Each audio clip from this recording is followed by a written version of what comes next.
సంవత్సరాలు దాని గురించి ఎవరు పట్టించుకోలేదు. మళ్ళీ మాకు ఎన్డీఏ కూటమి వచ్చిన తర్వాత హంద్రీనివా నుంచి వాటర్ ఇచ్చే పరిస్థితి కూడా ఈరోజు కనిపిస్తూ ఉంది.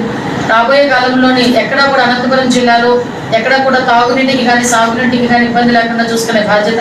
అట్ ద సేమ్ టైం మీ అందరికీ తెలుసు, సుమారుగా ఇక్కడ ఈ నియోజకవర్గంలో చూసుకుంటారంటే ఎస్పెషల్లీ ఉమెన్కి ఎంపవర్మెంట్ ఇచ్చే విధంగా గార్మెంట్ ఫ్యాక్టరీ లో ఇంచుమించు 3500 మందికి ఈరోజు ట్రైనింగ్ ఇచ్చి as well as possible garment ఫ్యాక్టరీని కూడా ఈరోజు ప్రారంభోత్సవం చేసుకొని దగ్గర 3500 మహిళలకి ఈరోజు ఉపాధి కల్పించారు.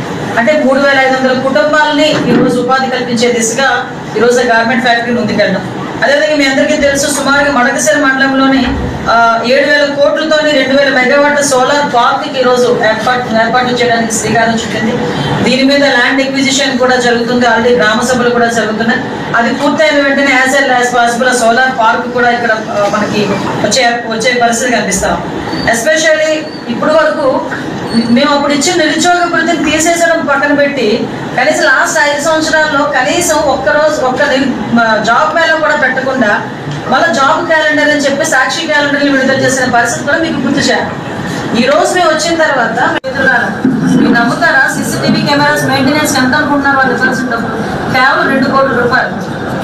2 కోట్ల రూపాయలు అంటే ఒక CC camera equal to 100 ice.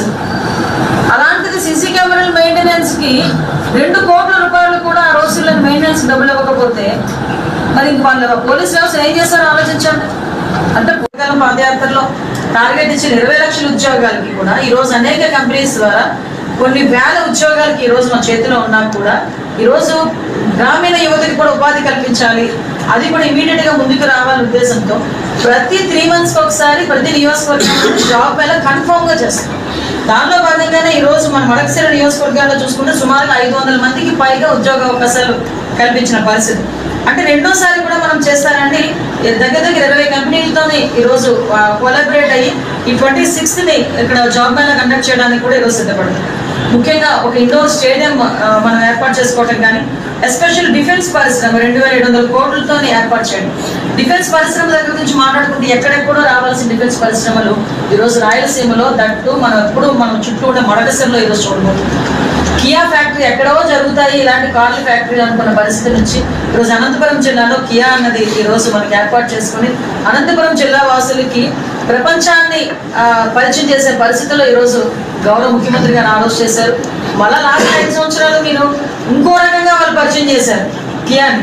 మీకు తెలుసు ఇంకో రకంగా ఏ రకంగా పరిచయం చేశారు. అప్పుడు ఉన్న ఎంపీ గారు కూడా అక్కడికి వెళ్ళి వాళ్ళతో గొడవపడి వద్దు బాబోయ్ ఆంధ్రప్రదేశ్ అనుకునేటట్టుగా పారిపోయే పరిస్థితిలో అప్పుడు కూడా వాళ్ళు ప్రపంచానికి పరిచయం చేశారు. కాబట్టి నెగిటివ్ వే. నేను ఎందుకు ఈ విషయాలన్నీ చెప్పేసి ఈరోజు ఇంట్లో కూర్చోబెట్టారు. మేము చేసుకోవాల్సిన బాధ్యత మా మీద ఎంతో నమ్మకంతో గౌరవ ముఖ్యమంత్రిగా చంద్రబాబు నాయుడు గారిని, అదేవిధంగా పవన్ కళ్యాణ్ గారిని, మోడీ గారిని దీవించి ఈరోజు ఎన్డీఏ కూటమికి 164 సీట్లు ఇచ్చి ఈరోజు మమ్మల్ని కూర్చోబెట్టినందుకు జరిగిపోయిన దాని గురించి ఒక పక్క చెప్తూనే జరగాల్సింది కూడా మేము చేయాల్సిన బాధ్యత మా మీద ఉంది. కాబట్టి ఈరోజు 1 సంవత్సరంలోనే గ్రామాల్లోకి వచ్చామండి. అదే మా ఎన్డీఏ కూటమి తరఫున తెలుసు, అర్థం చేసుకోవాలి.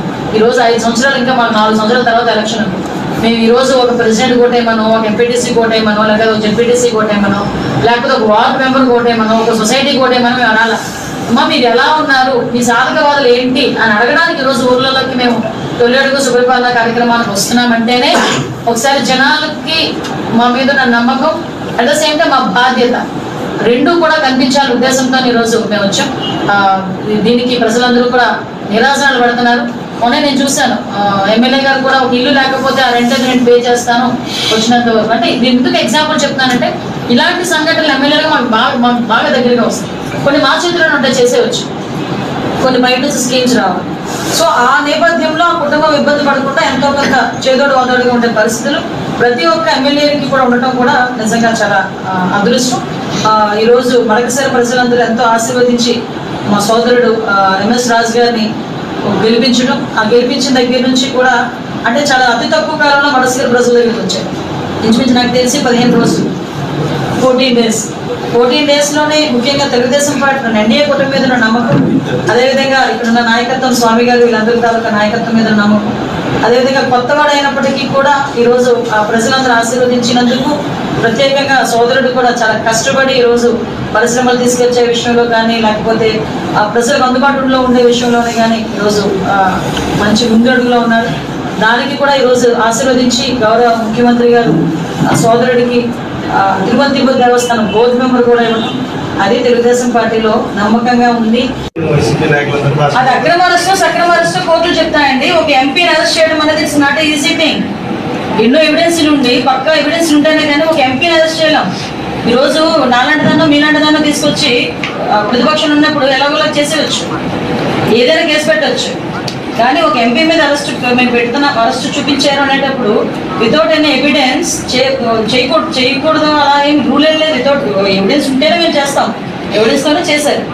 కాబట్టి అవన్నీ అక్రమమా సక్రమా కోర్టులు తెలుస్తాయి, కోర్టులు తెలుసుకోండి.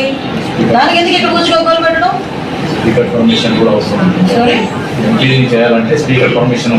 ఏమండి రాష్ట్ర ప్రభుత్వం అండి, ఇక్కడ ఎన్డీఏ కూటమి అండి. వితౌట్ ఎనీ ప్రికాషన్స్ అవన్నీ తీసుకోకుండానే ఎవరు చేయరు కదా. మీకు యాజ్ పర్ రూల్ ఈరోజు అన్ని రిమాండ్ ఇచ్చారంటే కోర్టు రిమాండ్ ఇచ్చిందంటే కోర్టు ఆదేశాలు గౌరవించాలి. మనం కోర్టు ఆదేశాలు గౌరవించాలి అనుకుంటే కోర్టు అన్ని సక్రమంగా ఉంటేనే కదా, వాళ్ళ ఫైలింగ్ అంతా సక్రమంగా ఉంటేనే కదా రిమాండ్ కూడా ఇచ్చేది. కొన్ని సందర్భాల్లో కొన్ని ఇష్యూస్లో ఎంత నిజంగా నేరస్తుడైనా కూడా అక్కడికి వెళ్ళేసరికి కోర్టుకి సరైన ఆధారాలు సబ్మిట్ చేయకపోతే వాళ్ళు రిమాండ్ కూడా ఇవ్వరు. అది కోర్టుకున్న రూల్. ఇప్పుడు మీరు అన్నట్టు ఏదో ఫైల్ అది ఏమి తేల్చేసారని చెప్పి ఇది మున్సిపాలిటీ ఉంది, మున్సిపాలిటీలో కంపల్సరీగా అన్నా క్యాంటీన్ పిలుస్తుంది. ఏమన్నా 5 రూపాయలకి భోజనం పెట్టేదానికి ఏంటంటే ఎవరు మన జేబులో డబ్బులు ఇస్తున్నామా? ఎవరైనా గవర్నమెంట్ మనకు పేదవాడికి 3 పూట్ల భోజనం పెట్టాలి, తక్కువకి మంచి నాణ్యమైన భోజనం పెట్టాలని అన్నా క్యాంటీన్ పెడితే అన్నా క్యాంటీన్లో నీకు ఇష్టం లేకపోతే అన్నాన్ని ఇష్టం లేకపోతే రాజన్నాన్ని పెట్టుకో. అంతేగాని మొత్తానికి మూసేసి అది ఎందుకు శిథిలావస్థలు చేరుకునే పరిస్థితి తీసుకొచ్చాం. ఈరోజు గవర్నమెంట్ వచ్చింది, తిరిగి మేము ఇస్తున్నాం, అన్నా క్యాంటీన్ ఏర్పాటు చేస్తున్నాం. ఇక్కడే కాదు రూరల్ ఏరియాలో కూడా ప్రతి ఒక్క నియోజకవర్గంలోనే కూడా ఒక అన్నా క్యాంటీన్ ఉండాలని రూరల్ ఏరియాలో కూడా ఇచ్చున్నాం ఈరోజు. అదేవిధంగా మీ అందరికీ తెలుసు 2,000 రూపాయల నుంచి 3,000 రూపాయలు పెన్షన్ చేయడానికి 5 సంవత్సరాలు పట్టింది, పెంచుకుంటూ పోతానన్నాడు సాగుకోటాడు. ఇక్కడ నుంచి అటు శ్రీకాకుళం మొదలు పెడితే రాయలసీమ వరకు వచ్చినట్టుగా మాట్లాడాడు. అంటే 200 అందరిని అడిగా నేను ఎంతయ్యా పట్టింది 2,000 రూపాయల నుంచి 3,000 రూపాయలు పట్టడానికి, అంటే 5 సంవత్సరాలు పట్టిందంటే అన్నారు. అదే చంద్రబాబు నాయుడు గారు 3,000 రూపాయల నుంచి 4,000 రూపాయలు చేస్తానంటాం. అది ఇమీడియట్ గా చేయడమే కాకుండా 1 నెల ముందు నుంచి ఇచ్చి ఫస్ట్ నెల 7,000 రూపాయలు పెన్షన్ ఇచ్చిన పరిస్థితి.